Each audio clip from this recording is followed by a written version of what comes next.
Olá a todos vocês, estamos aqui com mais uma aula de Geografia. Eu sou a professora Ludmila Dutra e iremos verificar o que estudaremos na nossa aula. Olha só, gente. Na nossa aula 21, o objeto de conhecimento, intercâmbios históricos e culturais entre Europa, Ásia e Oceania. Vamos verificar o detalhamento aí sobre os principais conflitos que impactam o uso do território na Europa, Ásia e Oceania, fluxo de refugiados, migrações por melhores condições de vida e por trabalho, povo basco localizado na Espanha e na França, tensões nas fronteiras entre os países da Europa e da Ásia, conflitos do povo curdo na Península Balcânica e os conflitos armados entre palestinos e israelenses. Então, gente, vamos agora para o momento da nossa aula.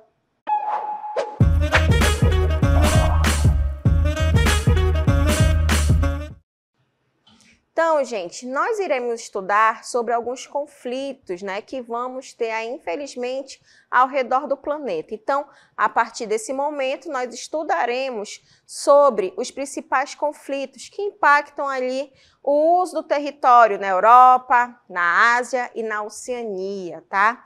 As guerras, e conflitos mais recentes, a gente vai estudar aí os mais recentes, porque se a gente for pegar aí todos os conflitos que nós já tivemos, não vai dar tempo. Então, vamos estudar os mais recentes e alguns que ainda estão ocorrendo, tá? Então, a maioria, gente, a maioria das vezes, eles podem ser originados pelas ações humanas, ou conforme aí relatado pelo Conselho de Relações Exteriores, tá? E também estudaremos conflitos entre estados, assim como as guerras civis, entre facções que recebem apoio de diferentes nações, tá? Como observado em Síria. Então, nós estudaremos aí sobre diferentes conflitos ao redor do planeta e os mais recentes. E um deles, gente, vai ser o do povo basco, tá? O povo basco vai ser aí uma região que vai estar entre a Espanha e a França, lá no continente europeu, onde são minorias nacionais. Agora, onde vai estar realmente localizado, o povo basco aí? Vão estar localizados no nordeste da Espanha e sudoeste da França. Então, realmente acaba pegando esses dois países, tá? Eles habitam aí a região há aproximadamente 40 anos, então já é um tempo em que essas pessoas vivem, o povo basco, nessa região. Agora, qual vai ser o principal objetivo do povo basco aí nessa região?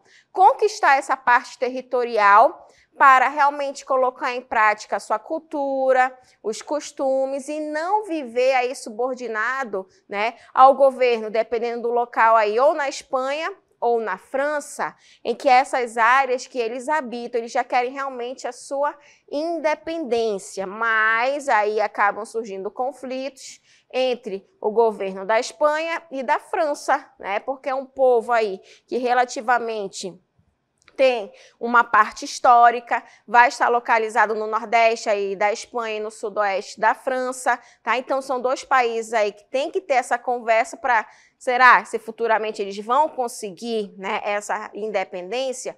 Então vai surgir, um movimento nacionalista, tá? Que ficou conhecido como o ETA, que significa, em português, Pátria Basca e Liberdade, tá? Euskadi tá Askatsuna. Então, essa pátria basca e a que vão em busca de sua liberdade, possui características políticas socialistas e separatistas, até porque eles estão lidando com ser humano em busca de realmente ter a sua parte cultural em um determinado território. Tá? Então, esse movimento nacionalista, conhecido como ETA, gente, ele acaba promovendo, infelizmente, atentados, tá? Esses atentados aí ligados ao terrorismo, eles acabam indo para áreas urbanas, tanto na parte da Espanha quanto na parte da França, tá? Esses atentados urbanos, eles buscam chamar a atenção de quê? De autoridades do governo e até mesmo da sociedade de um modo geral, tá?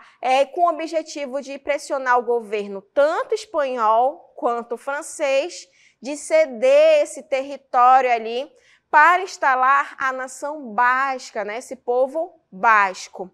Neste mapa, gente, nós podemos analisar melhor, né, essa região em que o povo basco realmente quer ficar aí entre a Espanha e a França. Nessa parte verde, nós temos aí a comunidade, né? São três comunidades aí que acabam tendo maior poder, né? Que são comunidades autônomas bascas na área da Espanha, ok? Já nesse laranjinha aí que se tem Navarra, vai ser a província espanhola em que os nacionalistas bascos querem unir as comunidades autônomas bascas, ok? É uma área bastante extensa, né? Se a gente for observar aí. E, além disso, também teremos essa parte que pega ali um pouco do roxinho para o rosa, né? As províncias bascas na região da França, ok? E isso aí, gente, vai ter a divisão, lógico, aí é para mostrar essa divisão entre a França e a Espanha e os limites, né, que eles acabam tendo aí do povo basco. Toda essa parte vermelha, né, é essa região aí do povo basco que eles querem aí ter a sua independência, né, e tentar aí realmente fazer suas atividades, praticar a sua cultura, tanto na região ali da França quanto na região da Espanha, ok, gente? Mas, além, né, desse conflito que acaba surgindo aí do povo basco entre a parte aí da Espanha e da França, vamos ter também outros conflitos. E um aí que ainda está ocorrendo atualmente vai ser da Rússia, que acaba atacando a Ucrânia, gente. Esse conflito aí, essa invasão russa que vai ter, né, no território ucraniano, teve início em fevereiro de 2022, tá? E acabou desencadeando aí um conflito armado entre esses dois países. Então, a gente pode observar através do mapa que a Rússia, né, ela acabou aí avançando rapidamente a partir das direções do norte, do leste e sul, tá? Em direção às principais cidades ucranianas. Então, essa região aí que pega Kiev, né, lá na Ucrânia, e Kharkiv, também vão ser áreas onde acabam sendo bastante atacadas pelos russos.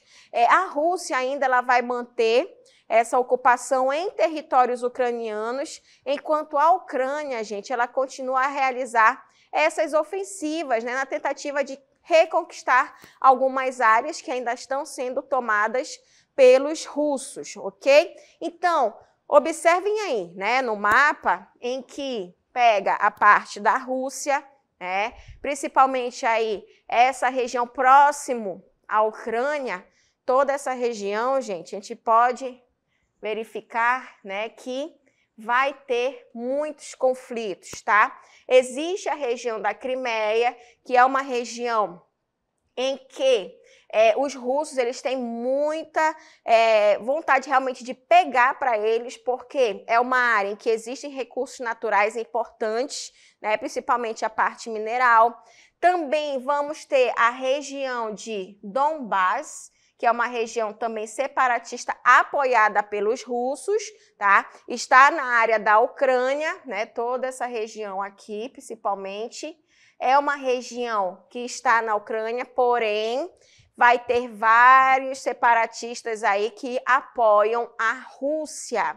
Além disso, nós temos aqui a capital, né, em Kiev, a capital da Ucrânia, que também foi bastante atacada, ainda estão nesse conflito, né? Então, são áreas, gente, que são muito devastadas aí em relação a esse conflito, ao ataque da Rússia à Ucrânia, ok? Agora, por quê? Né? Por que, professora, a Rússia aí acabou atacando a Ucrânia? Gente, o intuito disso tudo, né, vai ser o de combater aí a aproximação da Ucrânia com os países ocidentais, principalmente os países ali da Europa, porque a Ucrânia ela vai estar muito próximo de vários países europeus. Então, a Rússia ainda querendo ter aquele poder, né, ali da União Soviética,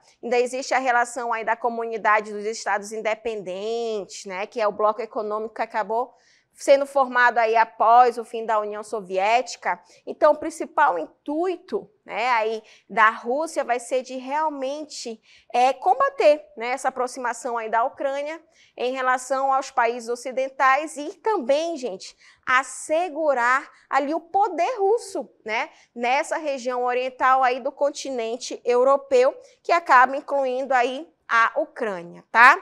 Agora, a Rússia, gente, ela acabou aí, atualmente, né, atuou aí desde a fragmentação lá da União Soviética, né, para manter essa influência aí na Ucrânia e acabou o quê? Combatendo a aproximação do país com outros países europeus, porque a Rússia ainda quer manter o seu poder ali, principalmente em relação à Ucrânia, que é um território, gente, em que existem muitos recursos naturais importantes. Então, a Rússia ela acabou invadindo a Ucrânia com o propósito de quê? De manter sua zona de influência na porção oriental do território europeu, é onde está localizada a Ucrânia. Um dos objetivos aí da ação russa vai ser o de quê? De evitar que a Ucrânia também ingresse aí na OTAN, né? A Organização do Tratado do Atlântico Norte, que vai ser aí uma organização importante também, onde está incluso vários países desenvolvidos, ok? Então, também ainda estamos tendo esse conflito entre a Rússia e a Ucrânia. Agora, outro conflito que acaba surgindo também vai ser do povo curdo, né? Essa etnia, gente, os curdos, é formada por descendentes do reino mesopotâmico ou medo-persa, tá? Eles vivem em diferentes áreas, tá? Como na Turquia, eles estão espalhados, ok? Entre a Turquia, a Armênia, Azerbaijão, no Iraque, no Irã e na Síria. Agora, essa região que eles acabam ficando ali entre a Turquia, Armênia, Azerbaijão, Iraque, Irã e Síria, eles reivindicam essa área que eles ocupam para o quê? Para a criação de um estado chamado Kurdistão. Né? Pode ser que futuramente eles consigam e pode ser que futuramente nós tenhamos aí um novo país, né? Então, eles realmente reivindicam também essa área, tá? Onde eles vivem. E neste mapa a gente pode observar melhor toda essa região, uma região relativamente grande, né? Que pega aí a região da Armênia, Azerbaijão, da Turquia, da Síria, do Iraque e do Irã, né? Então, essa etnia curda, né? O Kurdistão, eles querem ter aí essa presença também para formar aí o seu território. Agora, a gente tem aí respostas às duras repressões, né, que acabam sendo organizadas aí em grupos armados, tá? Então, gente, o povo curdo, eles acabaram criando grupos, né? Então, um deles vai ser o Partido dos Trabalhadores Curdos, conhecido com a sigla PKK. Tá? E agora, como é que eles fazem suas atividades? Como é que eles atuam? Eles atuam, gente, ali, infelizmente, por meio de quê? Da utilização de carros-bombas, né? Eles acabam tendo os atentados públicos contra os governos, realmente para também conseguir esses territórios. E atacam principalmente aí a área da Turquia e, recentemente, da Síria, ok? Mas o que falta, né, para a formação aí do Estado Kurdistão? Primeiro, né, a atuação do grupo PKK, o Partido dos Trabalhadores Curdos, considerado terrorista por muitos países, acaba dificultando esse reconhecimento, né, dessa luta do povo em relação ao contexto internacional. Outra situação, segunda parte aí que a gente observa que a área, ela faz parte de 6 países. Então, vocês podem imaginar, são 6 governos, né? Então, são 6 tipos de culturas, de população, tá? Então, apresenta ali muitos recursos naturais, nascentes de rios, gente. A gente para pensar assim, nascentes de rios também são importantes, principalmente para essa área aí do Oriente Médio, por causa do clima, tá? Então, fazendo com que esses 6 países, eles tenham interesse nessa área. Então, não vai ser dado aí, né, de qualquer jeito. Além de outros fatores geopolíticos, tá? Como acaba surgindo, ok? Então, infelizmente, né, não é assim também de uma hora para outra. Realmente, será que isso vai acontecer? Será que isso pode acontecer? Tá certo? Então, são aí situações que acabam ocorrendo em relação aos conflitos do povo curdo, ok? Agora, esses conflitos, gente, vai vir principalmente entre o Iraque e a Síria. Tá? O Iraque, a principal linha aí de resistência que impede a expansão do povo, né, do grupo terrorista ali, do Estado Islâmico, né, que é um grupo terrorista. E da Síria vai ter o quê? A formação de grupos contra o governo de Bashar al-Assad, tá? E contra grupos jihadistas que tentam tomar o poder no país. Gente, esses tipos de terrorismo entre o Estado Islâmico, entre os jihadistas, eles são extremos, tá? Existem ali os terroristas que são mais brandos, né? Mas eles realmente são muito extremos. Então, a atuação, gente, aí em relação dos curdos, né, ali no Iraque, ela foi contra Saddam Hussein e ainda atualmente contra o Estado Islâmico. Para garantir, né, um pouco aí da autonomia nessa região norte do Iraque. Agora, a maioria dos curdos, gente, é de orientação sunita, que são os menos radicais, são os mais brandos ali em relação à parte, né, dessas etnias, que compõem ali cerca de 17% da população de todo o Iraque, tá? Aí a gente observa também que, ao passo que vão existir os curdos xiitas, eles são também extremos, tá? E eles integram apenas 1% aí de toda essa composição populacional, ok? Porém, eles são muito extremos, eles realmente atacam, eles matam, eles não querem saber quem pode estar na frente deles, tá? E realmente acaba ocorrendo isso, tanto a parte dos xiitas, que são os mais extremos, quanto dos sunitas, certo? Agora, isso tudo relacionado ao povo curdo, ok? Mas além, né, de ocorrer esse conflito, nós teremos um outro conflito também nessa região, que vai ser aí a região de Nagorno-Karabakh, tá? Nagorno-Karabakh, gente, vai pegar aqui 2 países, que vai ser o Azerbaijão e a Armênia. É a mesma situação. Essa região conhecida como Nagorno-Karabakh, olha só como vocês observam no mapa, está onde? Está em Azerbaijão. Porém, a maioria da população que mora nessa região vai ser de armênios, tá? Então, vocês podem imaginar, né? Uma população ali com seu modo de viver, né, como o do Azerbaijão, tendo essa região aí que também é uma região onde tem muitos recursos naturais que são necessários para o Azerbaijão, porém, a maioria das pessoas que moram aí são armênios, tá? Então, essa região também, gente, é conhecida como a região do Cáucaso, ok? Então, Nagorno-Karabakh, essa região aí do Cáucaso, é uma área montanhosa situada aí em Azerbaijão, onde a maioria da população é formada pela etnia armênia. Agora a gente vai observar, né, um cronograma aí que acaba surgindo, onde em 1990, né, nós teremos aí as tropas de Azerbaijão que foram expulsas desse território, ok? Porém, em 1994, né, tanto a parte da Armênia quanto de Azerbaijão assinaram um acordo de cessar fogo. Porém, com o passar dos anos, foram vivendo ali, né? Mas sempre vai o quê? Existir conflitos. E em 2016, houve aí uma violenta explosão na região. Então, começa o quê? Novamente, conflitos, né? E 2020 os países eles voltaram a se enfrentar. Já em 2022, o que é que eles vão fazer? A Azerbaijão, gente, lançou uma ofensiva contra as forças armênias e terminou com a vitória de Baku.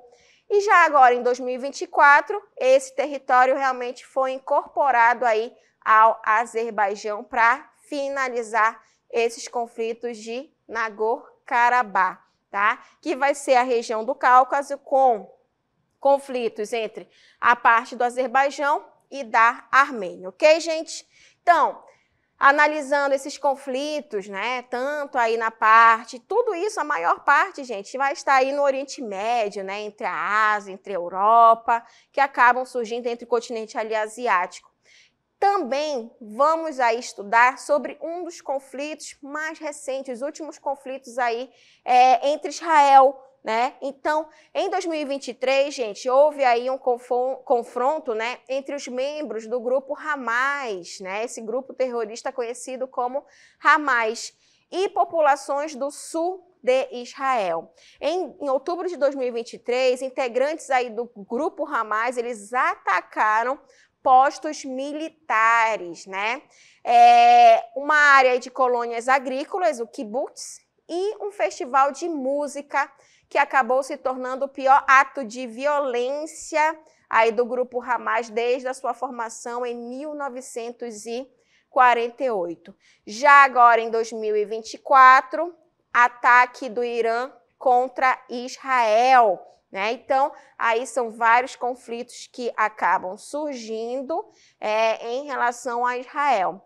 Foi resposta ao ataque aéreo, né, de 1º de abril de 2024 contra o prédio do consulado iraniano na capital síria, que matou aí altos comandantes iranianos. O Irã, ele vai culpar Israel por esse ataque aéreo, né, e que considera aí uma violação em relação à sua soberania, porque pegou ali realmente a parte, né, e matando, né, vários iranianos em relação ao seu consulado, tá? Agora, o grupo Hamas, o que vai ser, né, esse grupo Hamas? Gente, o grupo Hamas é um grupo militante islâmico na Palestina que controla aí a faixa de Gaza desde 2007.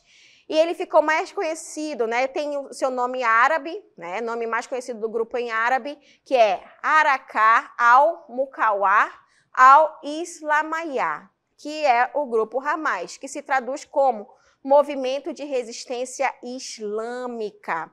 O grupo Hamas, gente, é uma ramificação da Irmandade Muçulmana, sendo a maior e mais antiga organização islâmica do Egito. Os principais propósitos é de implementar a luta armada contra Israel e oferecer programas e bem-estar social aos palestinos, ok? Então, esse vai ser o principal propósito aí do grupo Hamas. Agora, nós iremos ver um vídeo, né, que vai mostrar para vocês um pouco mais sobre essa história aí da faixa de Gaza. Preste atenção que a gente já retorna.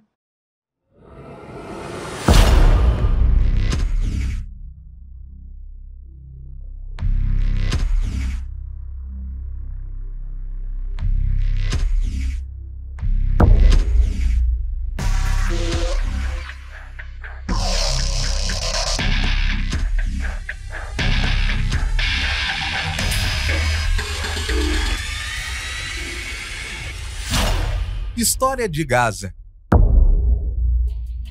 A faixa de Gaza, situada entre Israel, o Egito e o Mar Mediterrâneo, abrange uma extensão de 41 quilômetros de comprimento por 10 quilômetros de largura, com uma população de aproximadamente 2,3 milhões de pessoas, caracterizando-se como uma das áreas de maior densidade populacional do mundo. Este território enfrenta um longo histórico de cercos e ocupações que remontam a 4.000 anos atrás. Gaza foi governada, destruída e repovoada por diversas dinastias, povos e impérios, desde os antigos egípcios até o século XVI, quando passou a fazer parte do Império Otomano até 1917, quando foi controlada pelo Reino Unido, que apoiaram a formação de um reino árabe unificado. Durante a Primeira Guerra Mundial, houve um acordo entre turcos e britânicos sobre o futuro da faixa de Gaza.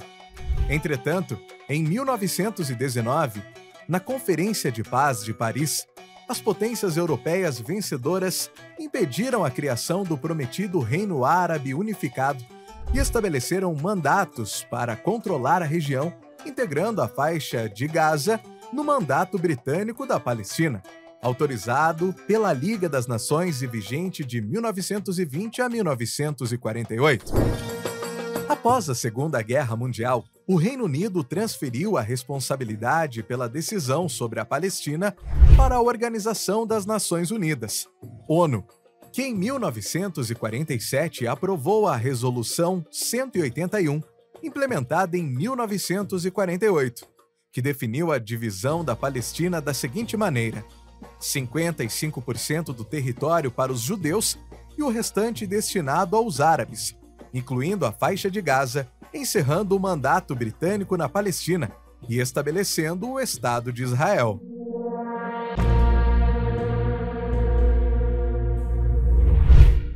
Em 1987, a primeira intifada dos palestinos contra os israelenses teve início na faixa de Gaza. Nesse mesmo ano, surgiu o grupo militante islâmico Hamas. Em 2005, após uma segunda intifada, Israel retirou suas tropas da faixa de Gaza. E no ano seguinte, o Hamas obteve uma vitória clara nas eleições palestinas, desencadeando uma violenta luta de poder em 2007 com o partido Fatah, liderado por Mahmoud Abbas, presidente da Autoridade Nacional Palestina, ANP. O Hamas emergiu vitorioso na faixa de Gaza e, desde então, mantém o controle na região, apesar de enfrentar um bloqueio terrestre, aéreo e marítimo imposto por Israel e Egito sobre a faixa de Gaza desde 2007, causando impactos devastadores para os civis palestinos que enfrentam severas restrições de entrada ou saída da região, exceto em casos extremamente raros, como condições médicas urgentes que representem risco de vida e uma lista muito restrita de comerciantes.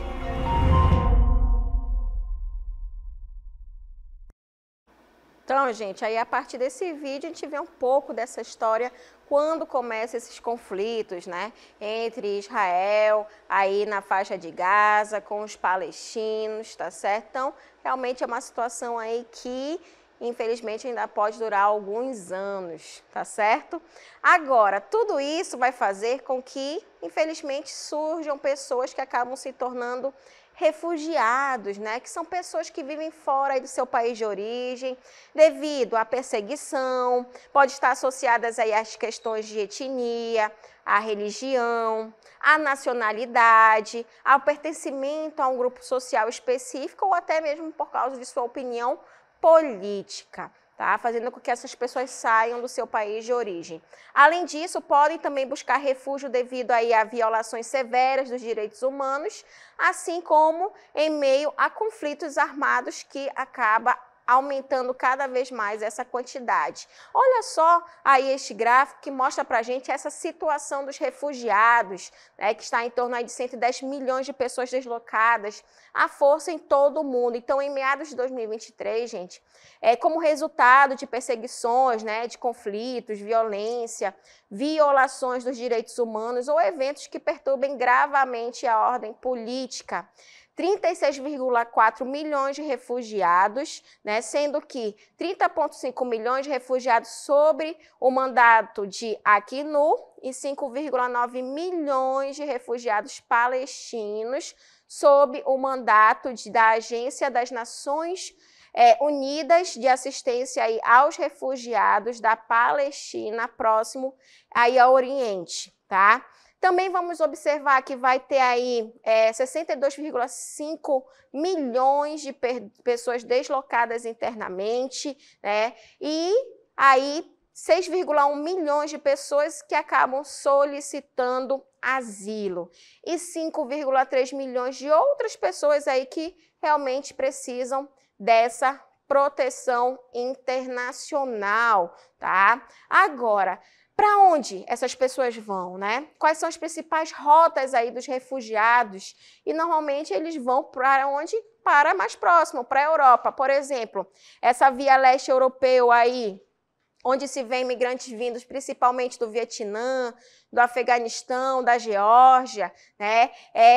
Pega aí a parte do sudeste europeu, que vem os migrantes aí de Kosovo, do Afeganistão e da Síria, tá? Também via Mediterrâneo aí oriental, que pega principalmente a parte da Síria, Somália e o Afeganistão. Também em relação à área Mediterrâneo Central, que pega aí os migrantes vindos principalmente da Síria, da Eritreia e da África subsaariana. Ainda pegando, vocês estão observando aí que tem muita gente vindo através do mar Mediterrâneo, né?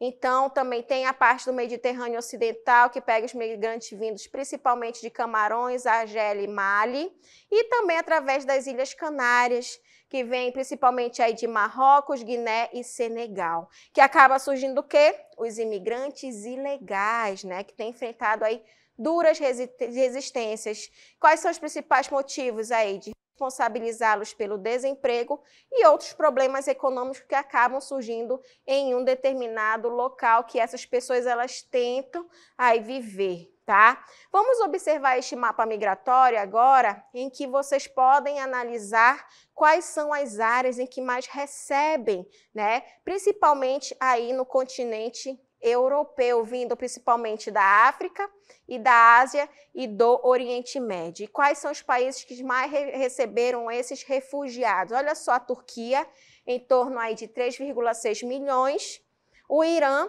em torno aí de 3,4 milhões, né? A Colômbia, que não é um país aí localizado, né, na Ásia, no Oriente Médio, na África, nem na Europa, mas recebe também grande quantidade, cerca de 2,5 milhões.